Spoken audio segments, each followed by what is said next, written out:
සිරුරේ සමබරතාවය ආරක්ෂා කරමින් අපේ එදිනෙදා වැඩ කටයුතු හරියට නිවැරදිව කරගන්න උදව් කරන කොන්ද නැත්නම් කොඳු වැට පෙළ. බැරි වෙලා හරි රෝගී වුණොත් බරපතල විදිහට ලෙඩ වුණොත් මොකද්ද සිද්ධ වෙන්නේ? ඈ සම්පූර්ණයෙන්ම අපේ එදිනෙදා ජීවිතය අවුල් වෙනව නේද? ඔයාලා අහලා තියෙනවද මේ කොඳු වැට පෙළට ඇති වෙන කොඳු වැට පෙළට හැදෙන ගිජුලිහිණි ලෙඩේ ගැන? නම කිව්ව ගමන් ටිකක් අමුතුයි. ගිජුලිහිණි ලෙඩේ. ඔව්. එවැනි බරපතල රෝගයක් තියෙනවා. ඉතින් මේ රෝගය කුමක්ද? මේ රෝග తত্ত্বය 100% සුව කරන්න පුළුවන්ද කියන කාරණාව පිළිබඳව නිරවුල්ව දැනගන්න මාත් සමග ඉන්නවා.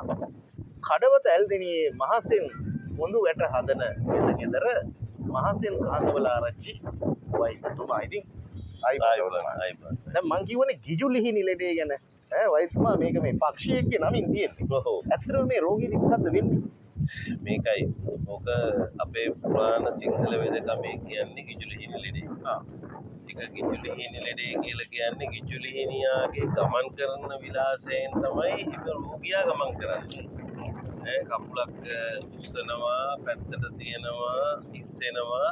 ඒ විදිහට ගිජුලිහිණිය ගමන් කරන අමුතුම රටාවකට තමයි ඒ ලෙඩේ හැදුනට පස්සේ රෝගියා ගමන් කරන්නේ. මොකද ආයුර්වේද කියනවා කුද්දසි ආබාධය, එහෙම නැත්නම් ඉංග්‍රීසි වෙදකමේ කියනවා සයිටිකා. ඉතින් මේ නම් වලින් සයිටිකා කියවම තමයි සාමාන්‍ය සමාජීය ප්‍රසිද්ධ. ඔව් සමාජීය ප්‍රසිද්ධ. ඉංග්‍රීසි ක්‍රමයට ගොඩක් අය දන්නේ.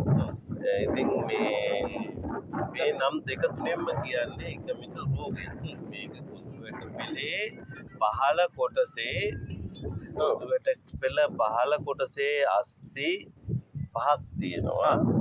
ඒ අස්ථි පහට සම්බන්ධිත ස්නායු වල ඇතිවන තෙරපීමක් හෝ වෙනත් හේතු කාරණාවක් මත මේ උද්දච්ච නාඩිය හැදෙන්නා වූ මේ ස්නායු පෙළීම උද්දච්ච නාඩිය තෙරපීමට හේතු වෙනවා.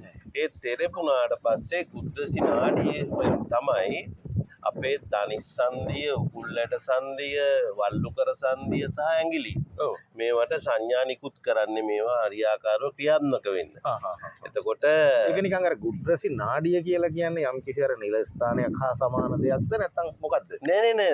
ඒක ඇවිල්ලා මේ එකේ සිට පහ දක්වා කටි අස්ථි වල කෙලවරෙන් පටන් ගන්නා වූ ස්නායු තන්තු ඇවිල්ලා එකතු වෙලා හැදෙන ස්නායු රැහැනක්.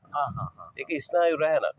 එතකොට අපි ගොඩාක්ම දැන් අපි බර උස්සලා හරි වැටිලා හරි කැඩිලා හරි මොනවා හරි වෙලා අපේ ස්නායු කටි 4-5 ස්නායුව තමයි ගොඩාක්ම මේ වගේ අපිට එන රෝගීන් ගොඩාක්ම ආබාධ වෙන්නේ කටි 4-5 ස්නායුව. ඒ කටි 4-5 ස්නායුව ආබාධ වුණොත් ඒ පුජ්‍යලයාගේ කකුලේ කෙන්ඩ පෙරලීම, ඒකෙන් තමයි ගොඩක් පටන් ගන්න. කෙන්ඩ පෙරළුම, ඊට පස්සේ කලව වේදනාව, ඊට පස්සේ ධනිස්ස පිටිපස්සේ වේදනාව, ධනිස්ස ඉදිරි වේදනාව සහ වල්ලුකර වේදනාවට වඩා අවසංග වීම. අවසංග වීම කියලා කියන්නේ මේ හරියට ක්‍රියාත්මක නොවෙන්න. ඒ කියන්නේ අර කට්ටිය කියන්නේ කකුල තිබ්බම තියෙන්නේ වෙනහක කියලා. අන්නේ කකුල තිබ්බම තියෙන්නේ වෙනහක වෙන්නේ ඒ සයිටිකා වල එක ලක්ෂණයක් තමයි. නමුත් ආබාධය තියෙන්නේ කොඳුවැට පෙළේ කටි අස්ථි වල.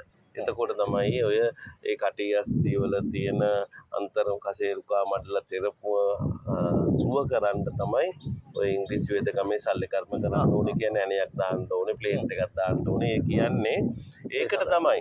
ඒ ඇවිල්ලා මේ සයිටිකා වල අවස්ථාව. දැන් අපේ දේශීය ඔබතුමාගේ දේශීය ක්‍රමවේදයට අනුව මොන වගේ ප්‍රතිකර්ම ටිකක්ද තියෙන්නේ? ඇත්තටම මේ තත්ත්වය 100% සුව කළ හැකිද? ඔව් සුව කරන්න පුළුවන්. අනිවාර්යෙන්ම සයිටිකා එහෙම නැත්නම් උද්දච්ච එහෙම නැත්නම් ගිජුලිහිණි ලෙඩේ අනිවාර්යෙන්ම සුව කරන්න පුළුවන්.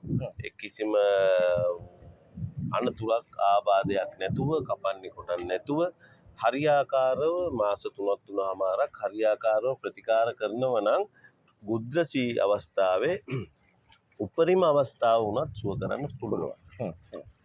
ඉතින් අද දවසේ අපි සාකච්ඡා කළේ ඔන්න ගිජුලිහිනි රෝගය කියන්නේ මොකක්ද කියන අවබෝධය ඔයාලට ලැබෙන්න ඇති. හෙළවෙදකමේ තියෙන විශේෂත්වය ඒකයි. රෝග ලක්ෂණ නෙමෙයි රෝග නිදානය සුවපත් කිරීම හරහා තමයි ලෙඩක් 100%ක්ම සුවපත් කරන්න. ඉතින් ඔබතුමාට නැවතත් ආයු බොහෝ වේවා කියලා